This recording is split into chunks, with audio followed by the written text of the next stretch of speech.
Is part two of a conversation that started last week. It's all part of our Ghana month. We're celebrating all things Ghanaian. So last week we asked you to tell us what the Ghanaian woman brings to the table. Our guest Nana Banamwa said Ghanaian women are perfect. No room for improvement whatsoever. Well, as for us Ghanaian men, I think we want to improve, don't we? So, well, if there's room for improvement, why not? Yes. We want to improve. But Yes. if we are perfect according to the population, we'll just take it like that. Everything can be improved. So we certainly want to know what you think of Ghanaian men. And we've brought together two of our friends to help us with this conversation. Now, you've seen her as the host of Diplomatic Affairs. Harriet Nartey joins us this morning. It's a pleasure to have you, Harriet. How are you? Good morning. Good morning. Good morning to your listeners as well. Yeah. Are you okay, Kujo? I'm okay. I'm okay. There's a secret code to that question.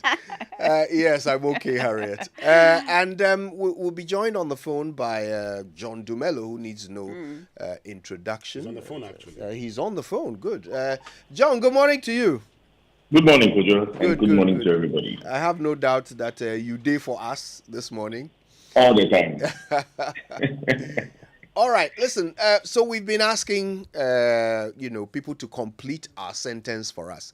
And I think maybe that's how I'd like to start our conversation in the studio. Okay, so Harriet, complete the sentence. Ghanaian men are resourceful, okay, bold, proud. Which of the prouds? I will definitely break it down. It depends on the context. But they are bold, they have values, and they are very outstanding. So for me, that is it for Ghanaian men. Okay, resourceful, bold, proud, and outstanding. Love it. Okay, now, are you able to say this because maybe you have experience of non-Ghanaian men as well as, host of Diplomatic Affairs? But Kojo, what has Diplomatic Affairs got to do with this morning's topic? I'm just imagining that it will have taken you to many places.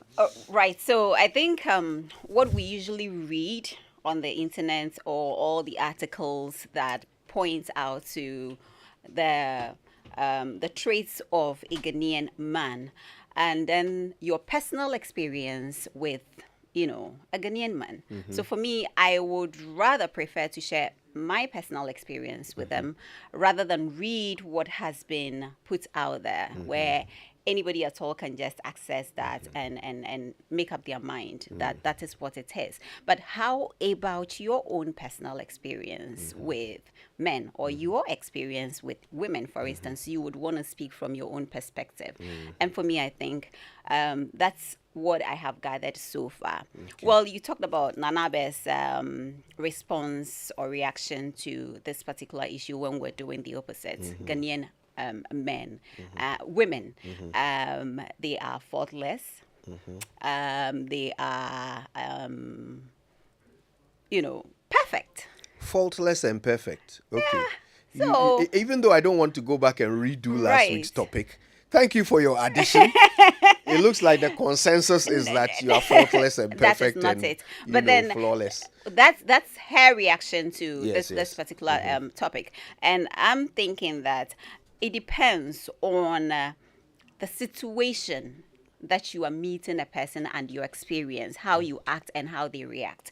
Based on that, you are able to assume, have your own mind made up on how they relate to you. So yes, they are not perfect. They have the other part of them, which is not what we would want to experience. But at the end of the day, I think this actually, the good outweighs the bad. Okay, so we're still talking about men because We're today's still talking about about men. Okay, the good outweighs the bad. Yes. Okay, what's the bad? What's the downside of Ghanaian men? So when I mentioned pride, you asked in which context. Pride would stem from the culture. Traditionally, sometimes I think it comes out wrongly, but that may not really be the message they want to put out there.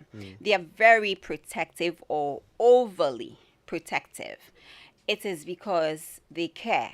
And sometimes by showing that I care, then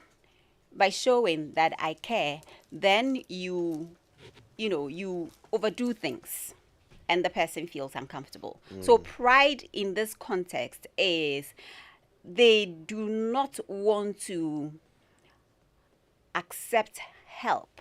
Like, can I help you? I feel like you need help, Kojo. Like, are you okay? Do you need anything? Can I? No, no, no, no, no, no, no. I got this. But it depends on how the message comes out that we feel like, or we actually misread the message, or we think that, this is what but in some cases, you would be surprised. They really mean well. Just that the approach to showing that we mean well may not come out the way we want it to. So the downside is that we don't really accept help.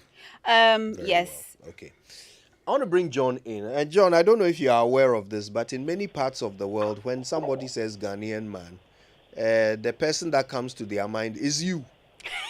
You are our brand ambassador. But look, I think it's important. This conversation cannot go without Ghanaian men themselves, talking about how we see ourselves. Yeah. So finish our sentence for us. Ghanaian men. I think Ghanaian men are respectful. We are generous. But the generous comes with our spirit. So we are probably economical with our finances sometimes. Say that last part again. We are loving. Of course, we are courageous. We are appreciative, and we are risk takers. That is what I would like to describe, the typical Ghanaian man. Okay. The reason why I said we are generous with an asterisk is that, some people would argue that, Ghanaian men are stingy and so on and so forth. No, I don't think it's that. I think that we look at things and analyze things before we decide to be generous. That's what I feel. Respectful because of our cultural values, of how we were brought up, of our environment. Of course, we respect a lot of women. I mean, the majority of Ghanaian men respect women a lot. And as for the loving and being risk takers, I mean, men are risk takers generally. We would like to take a lot of risk. If it backfires, fine. But if it doesn't, we move on and then we applaud ourselves. But I think all in all, the typical Ghanaian man is probably a 9 over 10 person. Nice score there. I like the score at the end. Do you agree with Harriet when she says that Ghanaian men can be a bit prideful and we are not very good at accepting help? Oh, we only accept financial help, but the other help, I think it's because, and I sort of agree with it, because, we have this ego thing going on where we know we can do it and we will do it, and that is it. But sometimes when you want to help us, it makes us look weak when we know we can do it, And I think that is our little beef. I mean, of course, in my house. Oh, that one there. We all we know. Which one be that? You really want me to say it on air? You have to say it.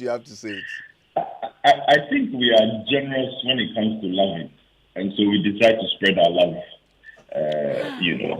to more than one person. So I think that is our downside. So you think Ghanaian men are promiscuous? I didn't say that. I beg. I just said we like to spread our love to more than one person. We are romantic multitaskers. Yes. So I didn't say we are promiscuous. I beg you. I didn't say that. I just said we like to share the love, and I don't know if that's a downside, but I feel that typically that's how we are. Yeah, and I think that's how I see. But also I think some Ghanaian men are also stingy. They don't like to give. Like I said before, we are economical with our finances. But Right. I mean, if you compare the typical Ghanaian man to, let's just say, another man in a neighboring West African country, they always say, "Oh, Ghanaian men, we are stingy. We don't give. We don't do this." But I think we are changing. Most men these days, I know, can really give a lot of financial help, and Right. and I think by and large we are learning from our mistakes. Okay. So that's something you think we should actually do more of. You think Ghanaian men should give more financial help? Well, yeah, they should be more generous.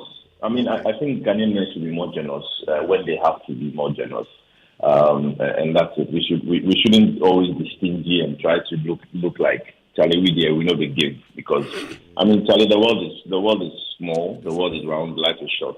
Do the Live life to the feminists fullest, agree? but also have a plan B at the back of your mind. Yeah. I'm wondering if the feminists agree. But Kojo, I haven't said I'm a feminist. Why do you assume Okay. that I am a feminist? You are not a feminist. Well, Joe, the bit about Ghanaian men being stingy, I think the men are actually being smart. Yes, I'll say they are being smart, because you see, money is such that when you have money today, you must think of your tomorrow. You must plan before you spend your money. And so when he was talking about, for instance, men not accepting help, I think it's really the fact that, a lot of men don't want to be reminded of their weakness. So today you accept help. Tomorrow it becomes a sound in your ears all the time. So if I can, or if there's hope that I can make it, why don't I just do it? So that in itself is dependent on who is offering the help. If it's somebody who doesn't use it against you tomorrow, you want to accept it. But if the person would use the help against you tomorrow, you want to think twice before you accept it. Or if the person is going to say, "Oh, because I did this for you, do that for me. I did that for you. I did that for you." When you need help and someone helps you and is consistently reminding you of reciprocity, sometimes you want to move away from it. But why don't we think that way when it comes to taking help? Well, look, I take help from you because it is help. It's not an investment. If the help becomes an investment, then there's a problem. But why? If it is investment, tell me from the beginning it's investment. Why are we even having this conversation? We're having this Because we are conversation. talking about offering help and taking help. Taking help doesn't make you vulnerable. No. It doesn't make you weak. If you just I waited think- for me I to finish what I was saying, you would appreciate what I'm saying. John has made a point, you've made a point, and I am building on the point John has made. And I am saying it is not because the men feel that, "Oh, I can," but it's also sometimes because the man is mindful of his future, what would happen after that help. And you would appreciate it also, that there are people who would help you and remind you consistently of the help they provided. I say, I won't take that help from you. So in that case, I would suffer and get it done at the right time. That's very simple. Yes, but I suppose the question then is, does it mean that Ghanaian men find it hard to be vulnerable? Because that's what it does. If you are going to be indebted to someone, then you are going to be vulnerable. If you are going to be in a position where someone can lord, the help that they've given you over you, then it means that you are afraid of being vulnerable to somebody who you think might weaponize the help that they've given you, right? Yeah, but of course, who would want somebody weaponizing help? Exactly. against the person? I wouldn't want that. So does that mean that Ghanaian men have a fear of vulnerability? No, Kojo, they being don't. vulnerable is a beautiful thing. Let us not get it twisted here. Being vulnerable with someone who really genuinely cares for you or about you is a beautiful thing. If I'm giving you something, if you need help, and we are not talking about money in this case, it could be help in all kinds of, ways. And so we are not talking about money here. It could be help from any kind of help. If I feel like I can help you, it's not money, some other thing, like contributing to something, in the house or, at the workplace, any environment that you find yourself, and help is being offered by a woman, just because you are thinking that, oh, if I'm taking this, if I'm being offered help and I'm taking it, hold on, just because it is coming from a woman, I need to think twice before I But is take that not the case?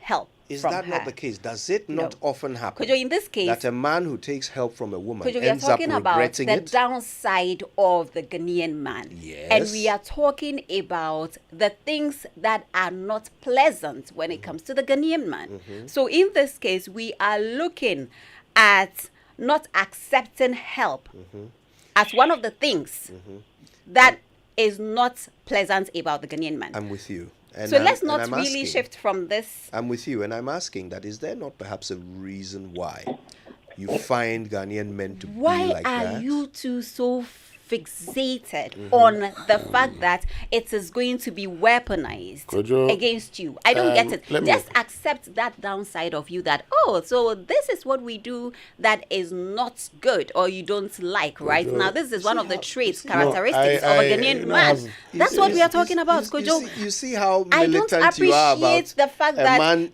you are now accepting your making us feedback. feel like, oh, No, once a woman is offering you No. Harriet, Yes. nobody. Hold on a minute. Now, nobody has said once. a I am woman is offering- offended right don't, now. Don't be offended because, well, the point is that if you had allowed me to finish, probably you'd have understood. But let me just help your cause, and say this simply: political theory would always ask why people do the things they do. If you know why people do the things they do, then you're better placed to help these persons. I started by saying it depends on who is offering the help. So if I know that you're offering me help, and you won't come back the next time reminding me of the help.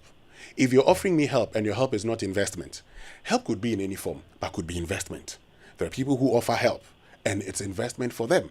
So I need to also know where you're coming from. This is not being, this is not, yes, you could see it as a downside, but you must also understand why the man behaves that way.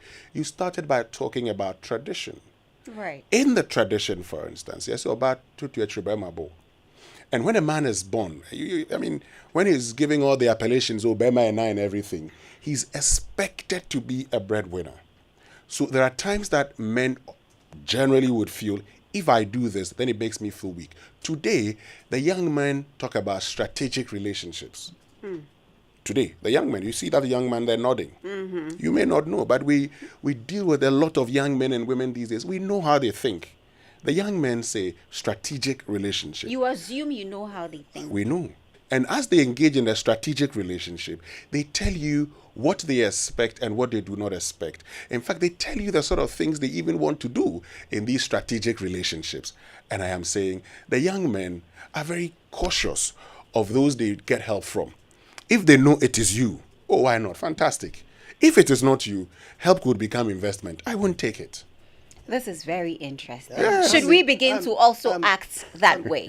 I'm even surprised that you allowed him to explain. This is, at this point, I think the Ghanaian man doesn't listen. Yes, it's do. one of the traits, of the Ghanaian man. Ayo. Yes, the Ghanaian man doesn't listen. Perfect Ghanaian woman, we hear you. John, is that what it is? Is it that Ghanaian men have a problem with vulnerability?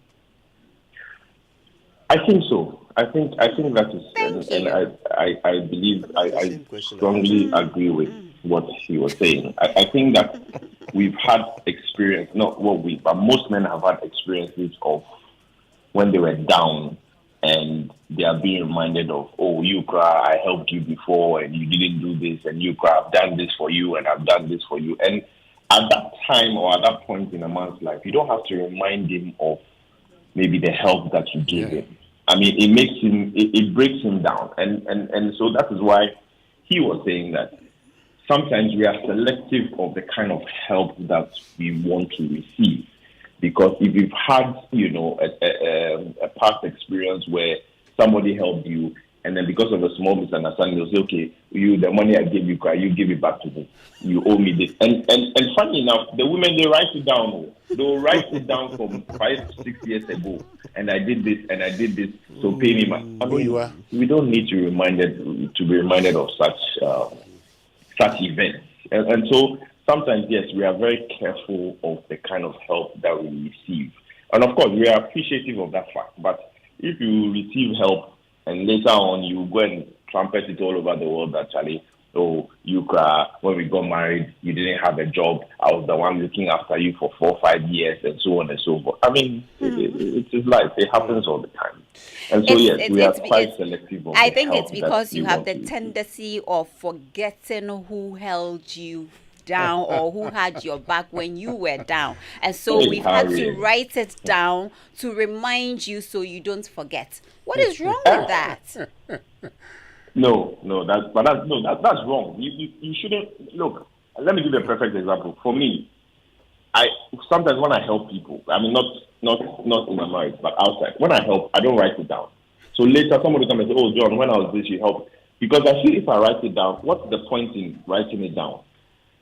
And so with the woman, why do you have to write it down if or when you've helped your spouse and say, "Oh, on the 25th of January at 7:55 p.m. Oh, I wow. gave you 3,000." They have all the minute In details. details. Yes, and they'll give you details. And then they'll calculate everything. It's okay. John, Okay, that was just so- by the way. But we really we would appreciate it if you could work on that side of you, as men, because we want you to come to us when you need help. You should have a very good mind, devoid of any motive, and just take it when it is being offered. You talked about experiences. Oh, but is there a problem? Is there a problem? I would answer you. I would answer you bring first. in. I want to bring in someone on the phone. Susan Eduamankwa joins us. Susan loves our show, listens all the time. Susan, it's good to have you. Good morning. Good morning, Kojo. I have no doubt you've got something to share about the Ghanaian man. So I'll give you the sentence, you can finish it. Ghanaian men are laissez-faire to a fault sometimes when they should take action about certain things. Thank you. We're listening. So I think it's a general Ghanaian thing, but the men are always in the spotlight, actually. And Ghanaian men really can be laissez-faire. There are certain things you expect action, you expect a bit of assertiveness, and then they relax and say, "Oh, let's see how it goes, and we will take it easy. It will find its way." It can be good at times, yes. You can hasten slowly, and sometimes things do find a level. But there are certain times that action must happen, and then the Ghanaian man is, is relaxed. They are like, "Hey, Uncle Kane, So that I think that we should find the balance. Right. Every virtue, when it gets to the extreme, can become a vice. And I think for Ghanaian men, they need to find that balance where sometimes they need to assert themselves with things. So that is one.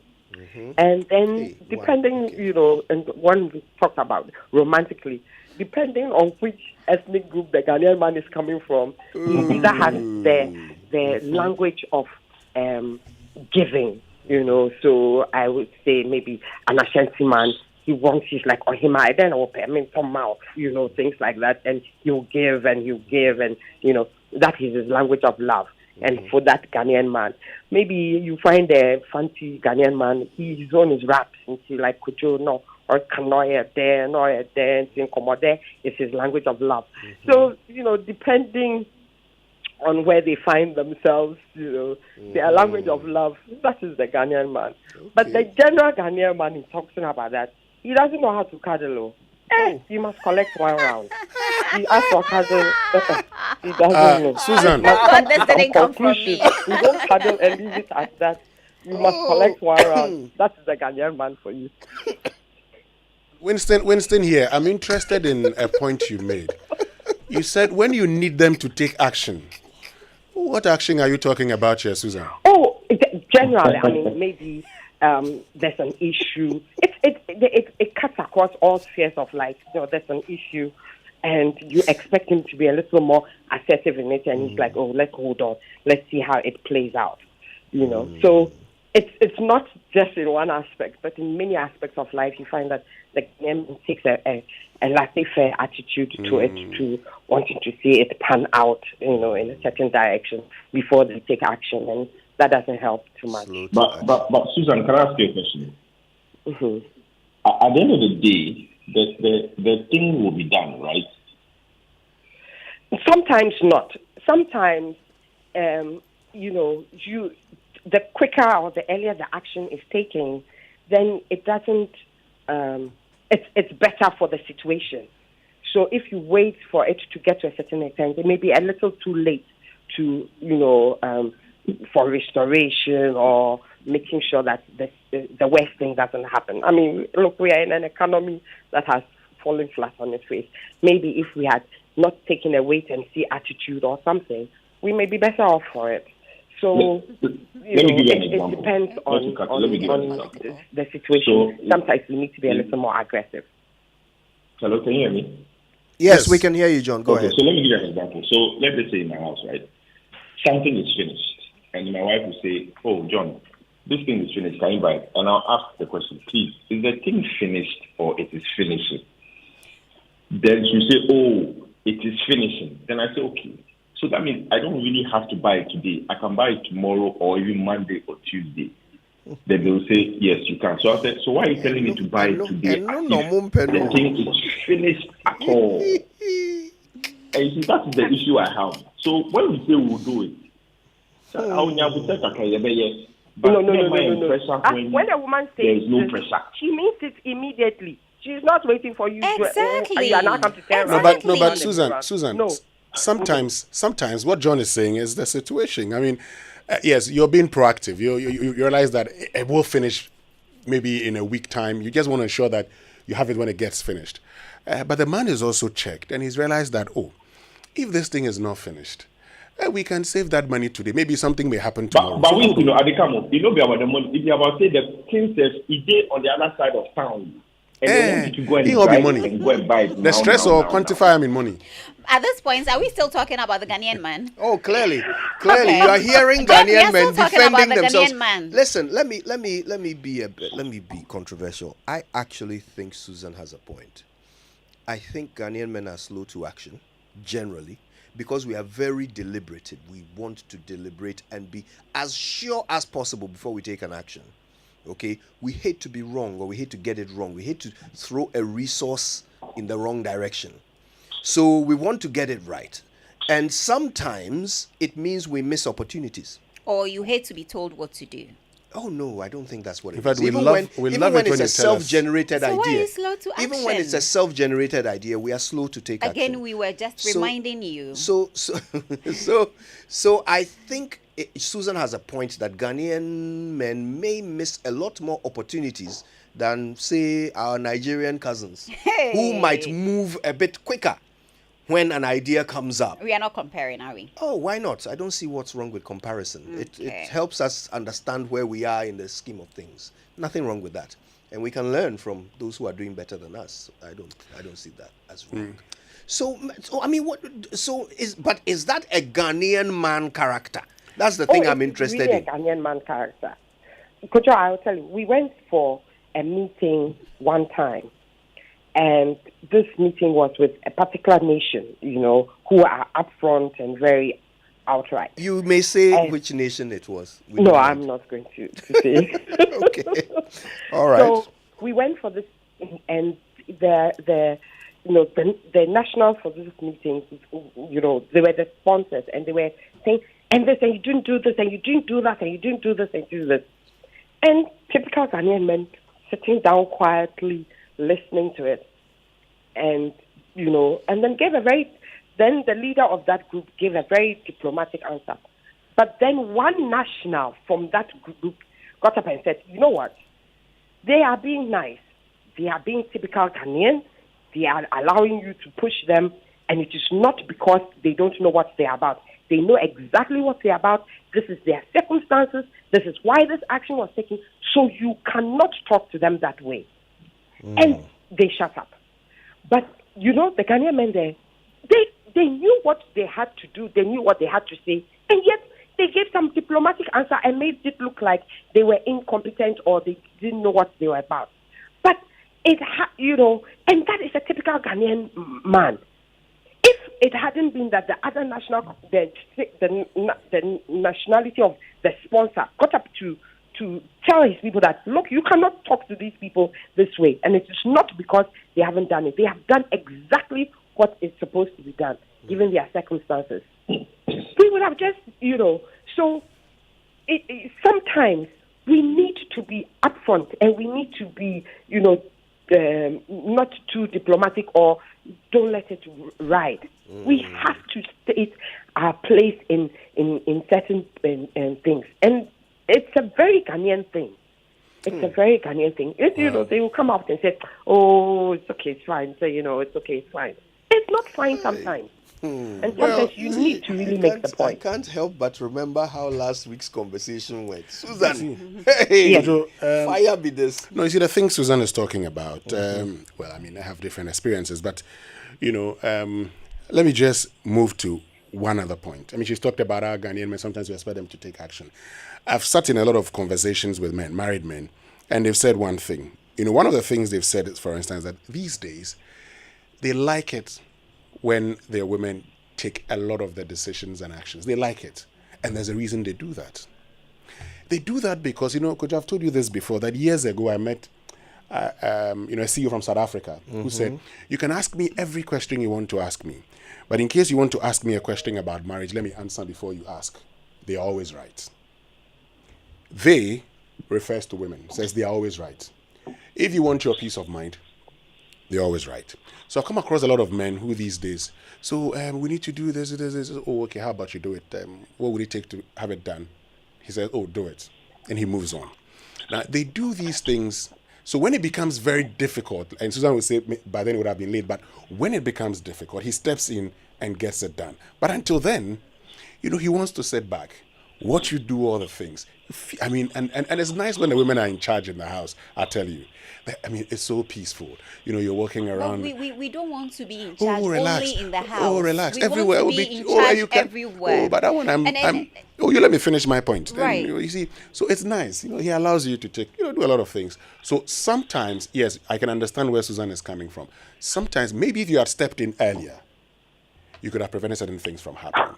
But you just let it go until he feels, okay, at this point, let me get in and solve it. So, Winston, Kojo, can I please just come in? Sure, Harriet. At this point, is it that you allow us to take initiatives because you want your peace of mind? You don't want any arguments or or is it that you believe in us, that we are taking the right decisions or initiatives and you believe in us, or you just want your peace of mind, so you just say, okay, it's okay, just go on, it's okay, just go. Or is it that you trust us to take the best of decisions for us? If we never trusted you, wouldn't have been with you in the first place. Okay, but that's not how you sounded. Winston, you also let us take decisions with things that you think that, this one is nothing earth-shattering. So, okay, let's say take that decision because after all, this one, there's not going to be. But the things that are important, you think are extremely important, and then this one, a man must step in. That's why you won't allow the woman to take that decision. Oh, no. Susan, let me just help you. Because, see, there are decisions that... the decisions that, for instance, and there was a time something had to be disposed of at home. And a lot of discussions were ongoing. I was listening. So I just came in and said, hold on a second. This guy's trying to cheat you here. Even though I've allowed you to deal with him, the guy is trying to cheat you. You don't do things like that. So when I put the points on, he says, okay, see, that's why you are the man. When I realized that, I need to step in, I'd step in. But a lot of the times, go ahead. When we need to step in. We'll make it, we'll see. That's why God said, let's create for the man a helper. So you take it, you come in when it's necessary. You should allow us to step in when we also want to step in, Winston. And the word that is used in the Jewish word, I think it's Ezeh or Ezi. it is the same word when you say God is my helper. So we are a very superior helper. We are not like Oh, it is not in doubt. That's why we allow you to take charge. Feel free. Superior helper. Not for your peace of mind. Feel free. Not for your peace of mind. Listen, this is getting interesting. Why don't we bring you in? Call us, okay? Tell us your thoughts on this conversation, just like you did last week. 0302 216 541 or 055 1111997. Ghanaian men, and then you finish the sentence for us. And I think it has not gone unnoticed, the amount of criticism that Ghanaian men are being asked to take today, compared to the amount. Well, I can't even use amount. The complete resistance to criticism that we saw from Ghanaian women last week. But anyway, I'm sure you've not missed it. Call us 0302 216 541 055 111 997. Ghanaian men, and then you finish the sentence for us. If you are lucky, Winston will help you with your course. But Winston is helping all yes, of us helping with us our all with course our today. courses. But look, we certainly want to take last thoughts from John and Susan before we let you guys onto the phone lines. So I'll start with John. Look, a lot has been said, but ultimately, what do you see as the future of the Ghanaian man? How, 10 years from now, 20 years from now, what will we be saying when we come together to talk about the Ghanaian man? Well, I think 5-10 years from now, we would say, oh, the Ghanaian man has evolved to be a better person. We would say that we now listen a lot to what the women say, and we now are probably, less or quick to action, like what the women want. But I think, all in all, if you want a sound relationship or a sound marriage, just say yes to everything and just agree to everything, so that there's peace in the house. That's what we don't want to hear. Don't argue. But you see, the thing about it, even when you just say yes or okay, they still want a response from you, like, is that all? You're just going to say okay. But you said this is it, okay. So I think the best is, let's just say okay. Let's agree. Let them have their way most of the time, so that peace will prevail. At the end of the day, it's peace that we want. Ghana is a peaceful country, and so our marriages and our relationships should also be equally peaceful as well. So let's just say yes to everything they say, so that there's peace in the house. Oh God, Susan.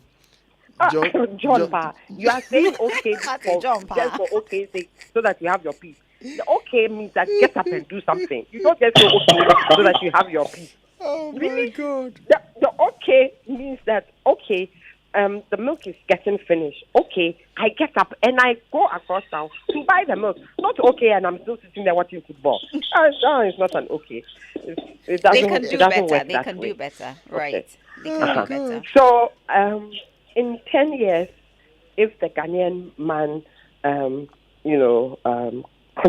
doesn't step in the traditional patriarchal shoes of his grandfathers, the Ghanaian man will be more receptive to the ideas of his woman and of women at the decision-making table for important things. The Ghanaian man will not see a boss lady or his female boss as aggressive, but as assertive and as a leader and as a nurturing leader. In 15 years, the Ghanaian man, takes all the modern things like that. He would realize that his place in society is not taken over by a woman who is just as intelligent and as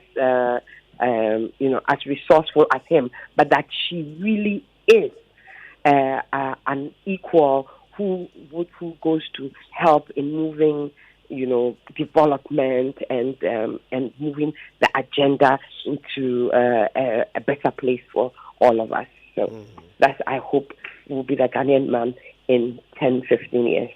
Harriet? Right. Hopefully, in the future, we want to see the Ghanaian man not be diplomatic with everything because they have to portray niceness, gentility, and, loving, and just, we want to see the Ghanaian man listening more, quick to action, trusting the fact that whoever is offering them help is coming from a genuine place. Do not think that it is being weaponized against you, or there is a reason, there's a motive behind that. So going forward, we want to see the Ghanaian man pay attention to details and continue to support, the partner. Thank you, guys. You're the best. And we're going to hear from our callers now. 0302 216 541 055 1111 997. Even if it's weaponized, don't see it as weaponized. Listen more. Listen more. Meanwhile, if you listen and you say okay, they say no. Don't just say okay. Don't just say okay. I don't know, it's the peace. It's the peace that they don't want you to have. That's what it is. When they see a man sitting there happy, peaceful. Kojo, that's unbelievable. That must be changed Kojo, immediately. that's so You unbelievable. are watching football. Only why? Get up, go and buy milk. Nana is in East Legon. Hello, Nana. Good morning. Hi, good morning. Thanks for calling us. So, the Ghanaian man.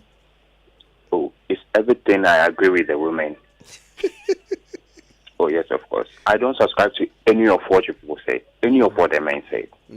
Honestly, the Ghanaian man is raised to think that success is his birthright only. The Ghanaian man is raised to think accepting help, being vulnerable, expressing your emotions, the very things that makes us human is weakness. A Ghanaian man thinks a woman cannot be successful, cannot have money, and when they are helping you in that aspect, it's haram. A Ghanaian man thinks that raising a child is a woman's responsibility alone. As for him there, Sikana, then he's done. A Ghanaian man is raised to think that I went from Emba. See, look, long and short, my woman, I 200% agree with you. Thank you. I honestly, see, Kojo, you see why you were arguing with the women when they were about the help, it's our upbringing. That is how we've been raised. That is how we've been conditioned to think. I saw my mom do something different with my father, and it blew me away, and it made me see this whole life thing and these stereotypes differently. So when I see a woman, I see a human being first before the danger, and every human being is entitled to certain things. It's not exclusive to a gender, Kojo. And that is what I look out for, not a gender. So my women, don't argue with the men, okay? That is how they are raised. Unfortunately, not all of us have been able to snap out of us, have been able to look at things differently. See, I was down. It was my woman. She gave me chop money. She fed me. Has it reduced me as a man? No. And we are here today, doing well. If you meet a bad person, it's a bad person you've met, not a gender. It's not a whole gender. That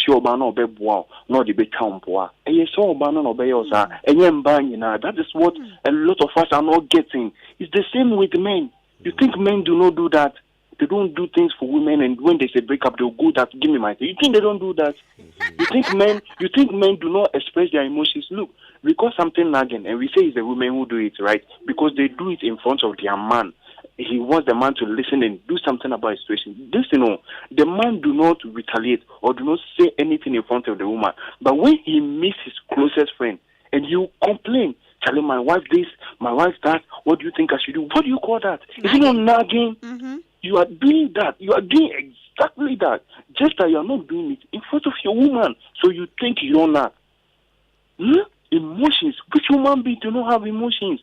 We all have it. Hey, Nana, other people too are on the line. Oh, you people, woman, Nana Kenyi na. Yo, Nana, you there? If don't argue. If your woman has got a gun to your head, you just clear your throat twice. We'll send the police to come and help you. There is no gun. Thank you, Nana. All right, let's talk to Kofi in Kumasi. Hi, Kofi.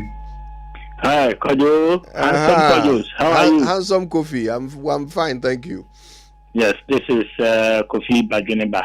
Yes. You see, Kojo, men are created same, but we have different characters and different behavior. But like Winston said somewhere in his submission, sometimes if a man wants to exercise even... Oh dear, what happened there? We lost Kofi. Sorry about that. Kofi, if you can call us back, that would be good. Let's take a few more calls. Theo is in Cape Coast. Theo, good morning. Yeah, good morning. So, Ghanaian man is stingy, listening, doesn't want help. It looks like you were listening to our show. Of course. Okay. So you agree with the ladies? I agree with them, and then with you guys too, especially when we're talking about listening. Listening, for example, the okay thing. So do this. Just for peace, we say, okay, I hear you. For me, for example, I say, Mate. It's just like, so everything Mate. Everything Mate. When I decide to say, okay, I'm giving you what you should do. And it's like, why not Mate today? So for peace, we are listening. Okay. Thank you, Theo. All right, you can call us to 0302 216 541 055 1111 997. Ife is in Lakeside. Hi, Ife. Good morning. Hi. I would like to contribute also. So I know. To me, Ghanaian men are big pretenders. In the sense that you see everything everybody is saying, say yes, and just let the peace be. You know in your heart, you don't want to say yes. You know in your heart, you don't agree with maybe what your wife or your partner is saying, or whoever you're dealing with is saying. But just for peace to remain, you just go ahead to say yes. Same way it applies to work. I think one of your panelists had said something about a meeting with different nations and stuff like that, and the Ghanaian people were just sitting down. I think that they just pretend to be, we account people, where we don't like to be confrontational and stuff like that. But really, I tell you, when you hear Ghanaian men bicker behind you, like after this meeting, you will see how they will talk and insult you and tell you who do you think you are. But in front of you, they can never even do that. So to me, I just think they are huge pretenders. They do that in the home. They do that at work. They do that, like, you travel sometimes, and in the airports where you have a Ghanaian men working, especially in Amsterdam, you see when the white man is coming and how they pretend. But as soon as they leave, you yourself, you'll be shocked. But and you know that is not what he wants to tell you his mind. But I don't know why they just pretend not to let A be A and B be B. If I'm unhappy, I'm unhappy. If I agree with you, I accept that I am agreeing with you. So that's my 2 cents. Wow, that's quite a perspective there, Ife. Thanks for sharing. Let's go to Tema. Hi, Claude. Good morning. Yeah, good morning, Kojo. How are you doing? Not bad at all, my brother. So, Ghanaian men care. In caring, they work hard to provide. In caring, they protect. In caring, they are critical about how things are done and making sure that things are done perfectly. In caring, they make sure that they bring up their children well, and they sacrifice their life for their families. That is. I see. Come and see Harriet's face here in this Nothing. Claude, thank you for that. God bless you.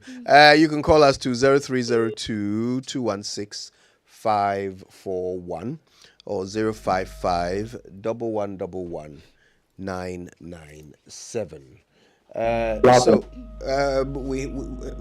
see Bala. Is that your name, Bala? Yeah, that's my name. Nice one, Bala. You're calling from Spintex, right? Yeah. Talk to us, Ghanaian men. Yeah. Though the other colleagues, what they were saying, yeah, it's true, but there's something I would like to say. You do sometimes the women I heard the women bashing the men. Sometimes even the women they have their problem too is there. Like I can give you a very good example. Just this Wednesday, I was with my friend, and sometimes my friend is a very hard worker, and sometimes it's saying like, oh, your wife, your wife should work a lot and take care of the kids and all that. Sometimes I would like you to help your wife. And he told me, I don't know his wife. She takes advantage of everything. And there was this and he gave me a scenario that every night when she could, she will do everything and she will bath the children. They told her that she shouldn't bath their children again. That he's going to do that for her. The first day he bathed the children. So the following day we went together to go and watch ball. Can you believe that this woman called my friend and calling her, where are you? And my friend said, oh, I'm at the viewing center watching football. I said, so are you not going to bath the children? And my friend told me, but I didn't see what has happened. Just one day that I decided I'll bath the children. And she wanted to give the job to me as if it's my way. So sometimes the women, their problem is also there. So they shouldn't because the man, our work is to go and provide for the family.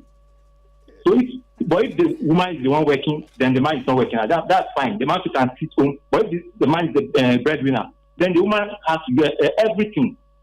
That's my opinion. Thank you. Thank you, Bala. But we are not talking about the women today. No, we're talking about men. All right, Nanajua is in East Legon. Hi, Nanajua. Good morning. Do we have Nanajua on the line? Oh, we've missed Nanajua. Was that our last call? Oh, right. Okay, so call us 0302 216 541 055 1111 997. Let's go to Osu. Hi, Gertrude. Good morning. Good morning. Ghanaian men. Ghanaian men are protective, supportive, but sometimes I think they overreact. Yeah. Turn off the radio, please. They are not supposed to overreact about. Like what? For example, yes, like my husband like this. The other caller was saying men do nag. Of course, men nag. My husband nags. Sometimes he complains about things that are not supposed to be complained about. You see, sometimes you try to offer them help and then they take it the wrong way. They see it to be like trying to control them or something. You understand? So I think that side, they need to work on that. So what does your husband nag about? Okay, like for example, when I come back from work, I do what I'm supposed to do because we don't have any child. I do what I'm supposed to do, and maybe he's not around and he walks in, and maybe I'm on my phone or something, and then he gets upset. Oh, he's expecting to walk in, me sitting down, waiting for him, and I'm like, why? But why? I can't just sit down like just not doing anything, just sitting down so you come so that I serve you or something. No, it doesn't work like that. Sometimes they need to understand that we, the women too, we have our lives to live. The fact that I am married with you, I'm married to you, doesn't mean my life has to stop. You understand? So I think, sorry? No, we're listening. Yes, so I think Ghanaian men, my husband, for example, well, I've dated other countries, like it was different. Yeah, you talked about the Nigerians. They are very good at treating women, but when it comes to our men, it's like they are more demanding. So why did you marry a Ghanaian man? Well, our elders has this proverb. They say, "Ukom peseyo nama ebika." You understand? So, like. Going outside and then maybe you don't know what you meet or what you go through. More times, sometimes it's easier when you are with, someone at least able to afford you. But going outside, it's a long road. Okay. Gertrude, this is fascinating. Thank you so much for sharing with us. Wow. Okay, Antia is in Odoko. Our very own Antia is our last caller. Hello, Antia. Good morning. Hello, Kojo. Good morning. Antia, Ghanaian men. Oh, Ghanaian men are romantic. Generally. And 99%. I mean, generally, Ghanaian men are good. Kojo. No. Kojo, Yes. Ghanaian men are good as compared to other men in other countries. If you have something and you don't appreciate, in fact, there are some 1%, but generally Ghanaian men are caring. They understand. You see, women become too pompous and they want to push it on them. That's where the pressure comes from, and then they react. But if every woman will understand a Ghanaian man, oh, Kojo, unya, Kojo, I'm married, unya. They are caring. They understand. You see, you don't push a man too much. Women, we have our responsibility. You know our culture. Yeah. Hello? Yes, we're listening. The way we were brought up. Oh, Bema, ya Bema. Bema, or ya Bema, no matter what you do, man is man. And woman, you are a woman. So I think if we women play our role well and understand who a man is, oh, Kojo, Ghanaian man, they are caring, they are loving, they understand, they appreciate. Genuinely from my heart. I'm not lying, no. You never lie, Auntie. And they are hardworking. Oh, they are. They are hardworking. Yes. I think they work so much that they want the family to look good. Thank you. Hey, so I'm pleading with the women. You see, this gender issue. Please, woman, you are a woman. Play your role. At times they expect a man to do certain things, which the man cannot do. Man is man. So for Ghanaian man, they own now. Auntie, you are the new brand ambassador for Ghanaian men. John Dumelo has handed over to you. Thank you so much, Auntie. God bless you. Thanks to all of you who called. Fascinating calls, eh? Okay, Harriet. You've heard the people of Ghana. Thoughts? Ghanaians have spoken, and we've heard them.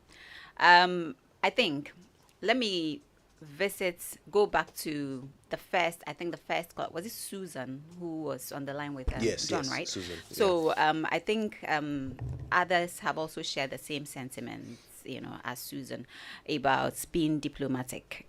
For me, I think it's cuts across in all areas of our lives. It moves beyond our personal traits as Ghanaians or the Ghanaian personality.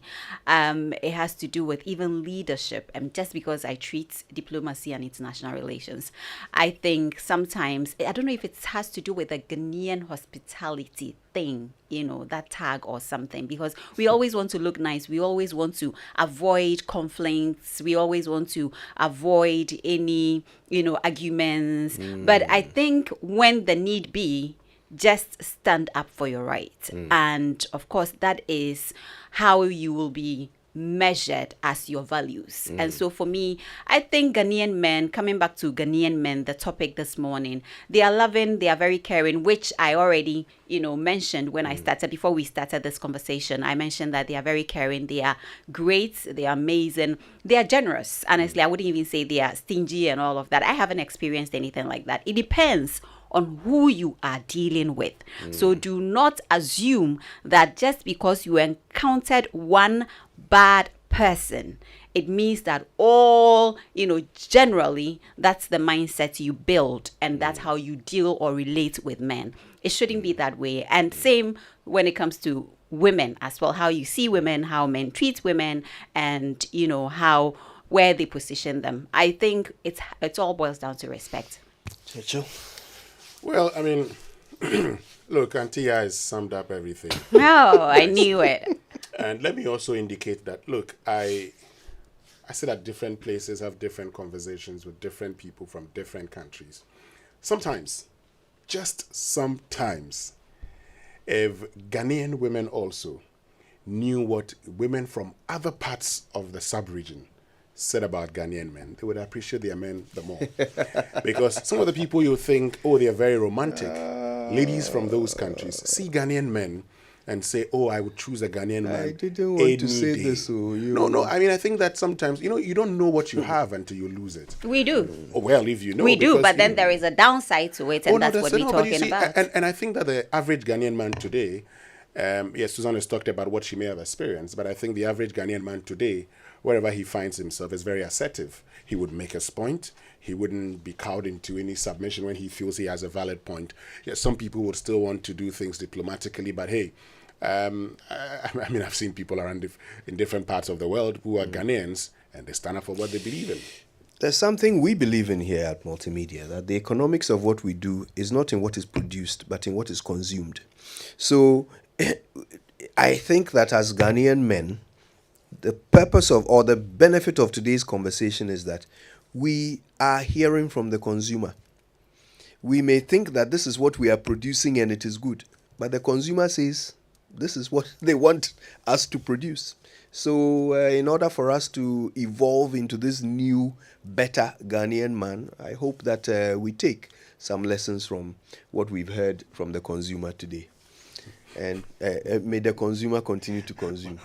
Finally, my very good friend Gideon Guruma sent me a message. Says, so the women who keep saying Ghanaian men are like this, like that, please ask them for me. Don't answer. Which other men do they know? Ask them for me. Trust me, they know me. They know. They know. Auntie, I came through for you. Let us move on. Thank you all so much for making our conversation so great. More after this.